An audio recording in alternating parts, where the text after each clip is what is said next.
Gawang Pinoy po. Pwede nating ipagmalaki kahit kanino na may isang panday sa Laguna na matyaga, na nagpupukpok.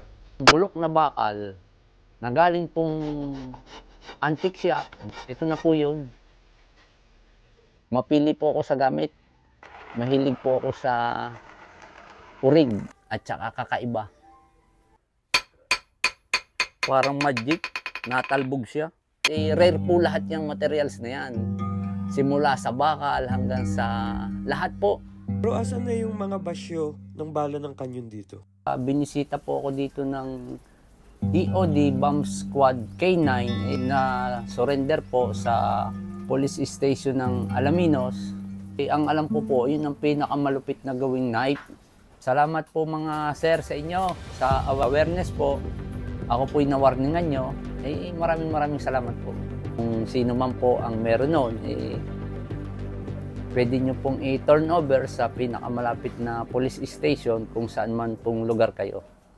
Tatapusin ko po to na maganda, isang obra na masterpiece. Matyaga tayo magtrabaho, hindi tayo naiinip. Gustong-gusto natin yung ating ginagawa. Kaya pagka natapos, napakagandang knife. Pag kayo nakakuha po sa akin ng isang knife o isang itak, salamat po sa inyo at nagkameron kayo ng gamit na siguradong hindi kayo mapipake. Ngayon kay Bro Jesua, at gusto kong palitan yung handle eh. Mas maganda pa dito. Ang hindi nila alam, ako po ay isang antique collector na ang ginagamit ko po talagang mga antique na bakal. Ito po yung kay Sir Yer. Ito na po yung knife nyo. Wow! Si Pipito. Ginawa daw to ni Bro habang bumabagyo nung nandito si Pipito. Ganda. Di masalang, Sir. Kilala nyo na po itong knife nyo. Kay Zara Madas. Itong kanyang blade na ito. Ito po ay isang ehe ng Willis. Nagagawin ko din po siyang knife. Sir Liam ng Tampa, Florida, Sir. Si Sir Roy. Yung Willis na nakuha to sa bundok. Okay. Isa lang ang napanday ko. Kaibigan Buloy Sandoval. Kay Willie Santillan. Amat sa tiwala niyo mga kapanday. Ito, antique na din po ito. Itong anvil na ito. Ambero, Ladok. Ito po yung padron nyo na Viking. Ryan, Agoda. At saka po itong isang T-Rex head. Po'y dati din lang nagpapapanday ng knife. Yun lang po talaga ang gusto ko. Pag ako'y may pera, punta ako ng panday. Magpapagawa ako ng gusto kong blade. Dumating po ang panahon na yung gusto kong knife na ipagawa sa panday, hindi daw po nila kayang gawin. Kaya po ako'y nagtiyaga na gumawa ng sarili kong panday ng blade at grip. Kung ano man ang gusto ko, sa gusto kong blade, nagagawa ko po at ako'y masaya sa aking ginagawa. Hugis at korte ng blade, nagawa ko. Hindi ang knife noon, umabot ng 200 mahigit ang aking knife. Ayun po yung aking isinail. Nung masale ko po yun, bumili po ako ng gamit ng panday, isa-isa. Hanggang sa ito po, naipong ko, nakakapagpanday na po ako ng sarili. At iba po yung personalized na gawa, lahat ng gusto mo, masusunod mo. Pagka po yung gusto ng isang kolektor ay yung mas kakaiba na hindi niya makita sa ibang panday, matututo po yung magawa ng kanya. Kailangan po bago ako mabulok, merong panday nahahalili sa kung saan man po. Nagaling sa akin ng kalang sa karunungan to Wala po kasing school ng blacksmith. Lahat po ng gamit dito na iniipon ko para po yun sa TESDA na itatayo kong blacksmith na kung pahihintulutan po tayo ng Panginoon na makakuha ko ng accredited sa TESDA na blacksmith, salamat po. Gusto ko pong ma-share yung aking nalalaman sa paggagawa ng knife. At ayun naman po isang kapaki-pakinabang na makakatulong sa pamilyang hanap buhay. Bulok na hindi nabubulok, talagang inuka ng panahon. Kaya po makikita nyo naman, lahat ng gamit ko dito, ito po ay personalize ko lang na gamit. Na pag ako'y magtatrabaho, nadyan lang sila. Hindi ako nanghihirap. One-man soldier na panday. Solong trabaho po lahat, simula umpisa hanggang sa matapos. I-make to order kung ano po yung gusto nyong blade at materyales. Susunod lang po ako sa gusto nyong ipagawa. Kayo po ang masusunod. Order po sila sa akin ng isang knife. Picture po, nag-send sila sa akin ng reference. Akin po yung ipiprint. Pagka-print po noon, lipat ko sa padron. Yerong padron.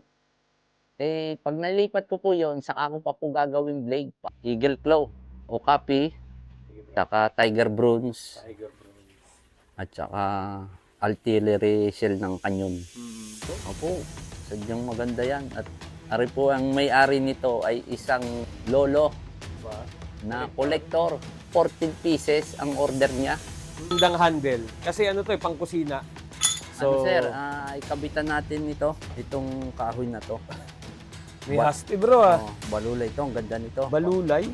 Pag atin itong pinlaner, lalabas ang gisok talaga nito. Maganda. Iba po to, si kurudang ito. Hindi ko alam kung anong meron ito. Nagbabounce ang anvil, genuine. Gusto ko po talaga yung kakaiba. Na pagka nakita ng katulad ko, na ang hilig ay blade, magugustuhan nila yung aking ginawa. Dahil din po sa inyo, salamat sa mga nag-order. Hindi ko po sasayangin yung tiwalang yun. Napanday ko po siya dito, pukortehan ko po, saka ko ididikit yung padro doon. Pupukin ko po siya. At kung kailangan tabasan at lumapad, tabasin po yung sobra. Para po yung korte nilang gusto, masunod po. Ito naman po ay kay Sir Roy din, itong isang ito.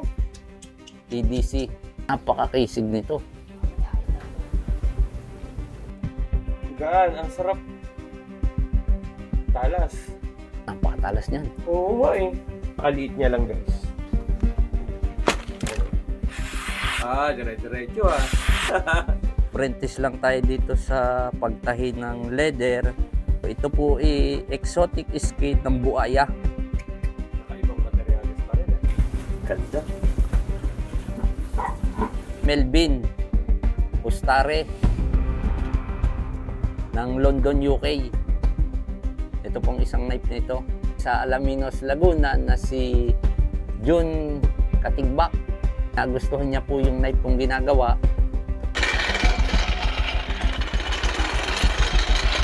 Si Hilgarman ng Canada. 16.5 inches ang gagawin sa kanya. Talagang gamit ng blacksmith. 1902. Kung sakali po na wala namang kuryente, makakapagtrabaho po ako. Makakapagpanday-panday tayo ng blade. Tatabasin ko to para maraming magkamero ng hasaan. Dito ay no retake US. Sale mo yan. Opo. O sa antay-antay sila bro. Testing ko sa aking mga koleksyon ng mga balisong itak. Sir, ang haba niya 12 inches. 12 inches. 3 inches. Ito. Komentaryo ang paggagawa nitong blade nito. Steel pusit. Sir Boy Alejo from Cavite. Bali 3 piraso. Ito po sarili niyang molye na dala dito. Halos bulok na po ang kanyang Celso Babera. Sir Kaluwi ng United States. Taga US po. Ito po yung gagawin nating knife na bulok na bakal na hindi nabubulok. Ayan po. Babulutong bro ah. Vice grip. Meron pong hawakan pagka nag-grind. Dito ko po siya iniipit. Para po pag vice grip naman kasi, nasusugatan po siya. Sir June Lasco, hindi ko pa po nagawa ng grip. Itong order nyo. Linis po, subo, tsaka grip na lang. Sir Onyong, ito po yung blade mo na dalawa. Ari po yung inyong order na dalawang knife. Simple lang bro. Pang Simple lang. personal ko lang naman to eh. Anong tawag dyan bro? 8 bados na tanso. Bados. So abangan nyo guys no. babaguhin namin yung handle niya. Gagawin na natin ngayon. Oo. Papalad naman tayo at papalitan niya pa ng ng bronze. Yung anong tawag dito? Tikalaan ba? Sakla. Sakla. Sorry, sakla. Ito. Bigay po to sa akin ng kaibigan ko na taga Bulacan. Bench Vice. Banderman. Ito po yung tiningnan ko sa Google. 1891 siya, yung nakalagay niyang reference. 4 na piraso yung aking anvil ang nabawas. Gusto din po nung aking kaibigan na hindi pwedeng tanggihan. Pag nag-grind ko po siya, linisin ko po ang bakal niya. Tapos si kakatamin po ng kikil. Para po yung blade niya, ito pantay na pantay po ito. Pag natapos, susubuhan po natin siya. Pag nagsubo po tayo, acetylene po. Linisin po natin siya. Dito na po, ito. Liha naman po lahat. Lihahin po natin hanggang sa mapinis kumintag. Tapos si bapping. Pagka-bapping po, ito na po ang lalabasan niya. Ganito na po. F-150. Ay kay Sir Roy din po ito. Salamat po sa tiwala nyo. Ay, Sir Manuel Robertson. Salamat po at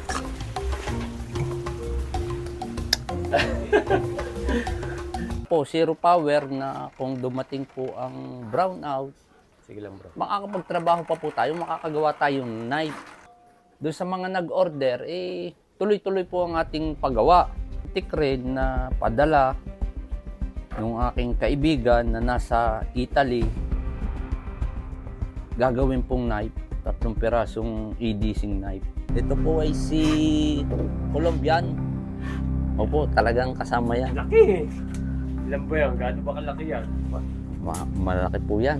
Ito po talaga ang hammer ng blacksmith. Pin hammer.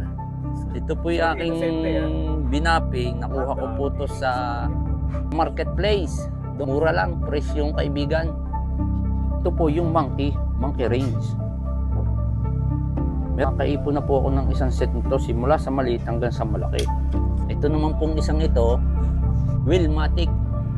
Pamana po to sa akin ng kaibigan ko na si Dado. Message ako nung kaibigan ko na si Pucholo. Galing po sa kanya tong leg vice na to. Kaya itong pang blacksmith. Handle naman po, yan.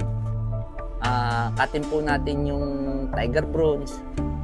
Dito po, kailangan po pantay na pantay ito para pagka binutasan siya dito sa drill press, saktong-sakto dito pagpasok niya. At salamat po doon sa lahat ng nakakaunawa ng mga nag-o-order na kolektor. Salamat po sa inyong tiwala sa akin. Bagal lang po talaga akong magtrabaho, pero kaya ko po siyang tapusin. At sisikapin ko po talaga na mas maganda pa ang mga magagawa kong knife at kakaibang mga blade. Masarap ang may bago laging blade at kakaiba na pang boss Ango. Maraming salamat po sa lahat ng tiwala niyo sa akin. At lagi ko nga pong sinasabi na sa mga susunod kong gawa ng mga knife, ang gusto ko mas kakaiba, mas lalong gumanda, paganda ng paganda.